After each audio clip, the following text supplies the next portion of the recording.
Hello there, welcome to Vietsound channel. Today we're going to talk about the V sound. So are you ready? Let's get started. The V sound always occurs at the beginning of the word, like in the word vui. Now let's see how to pronounce the V sound. First, let's talk about your lips. Lightly press the back side of your lower lip against your upper teeth. Then release a stream of air over the lower lip with audible friction. Your tongue will typically be positioned for the vowel that comes next. The last thing you have to remember about the V sound that it is a voice sound. So you have to vibrate your vocal cords like V, V, V, vui.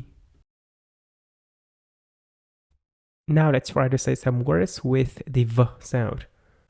I'm going to say the word first, then you'll have a few seconds to copy exactly how I pronounce the word.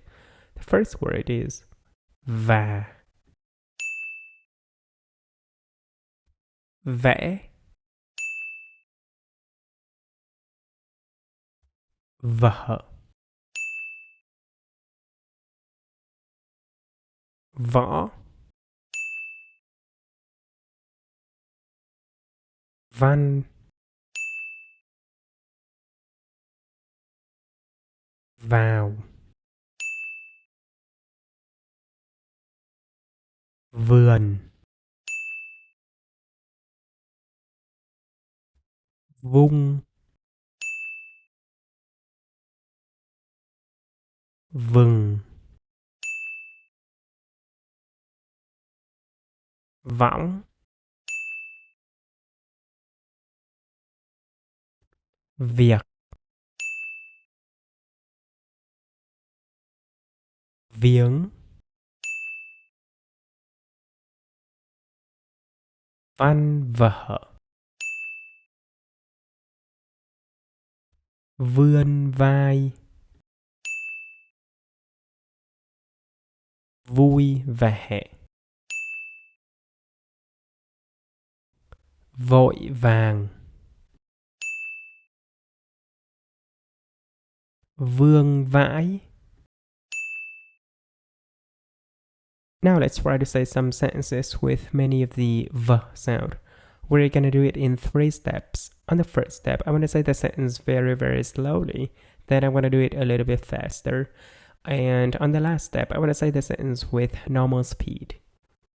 Việt, vẽ, voi, vào, vợ, vân. Now a little bit faster. Việt, vẽ, voi, vào, vợ, vân. Now with normal speed. Việt vẽ voi vào vở vân. Vũ, vội, vàng, viết, vài, dòng, vào, vở. Now a little bit faster. Vũ, vội vàng, viết, vài dòng, vào vở. Now with normal speed. Vũ vội vàng viết vài dòng vào vở. Vân, vươn, vai, rồi, tập, võ. Now a little bit faster. Vân, vươn vai, rồi, tập, võ. Now with normal speed. Vân vươn vai rồi tập võ. Vi, làm, vỡ, cái, vung. Now a little bit faster. Vi, làm vỡ, cái vung. Now with normal speed. Vi làm vỡ cái vung. Okay, you've done very well. If you want to bring a smile into my face, you can support me by the link in the description. Thank you for watching.